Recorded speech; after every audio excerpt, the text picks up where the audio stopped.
Umabot sa 43.5 degrees Celsius ang heat index kahapon sa lungsod, bandang alas 2 ng hapon. Ayon sa ulat mula sa Pag-asa Dagupan, naitala ito sa gitna ng tinatawag na monsoon break kung saan pansamantalang humina ang habagat at muling uminit ang panahon. Itinuturing ng danger level ang ganitong init, kaya't mariing pinaaalalahanan ng publiko na mag-ingat lalo na sa mga aktibidad sa labas ng bahay. Mataas kasi ang posibilidad na magkaroon ng heat cramps, heat exhaustion at maging heat stroke kapag hindi nag-ingat.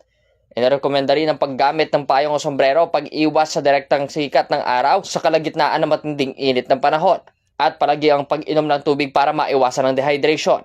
Bagaman kahapon pa na italang matinding heat index, inaasahan pa rin ang mainit ng panahon sa mga susunod na araw habang hindi pa bumabalik ang mga pag-ulan. Kaya't nananatiling mahalagang pag-iingat ng bawat isa para mapanatili ang kalusugan at kaligtasan sa gitna ng banta na muling pag-init ng panahon.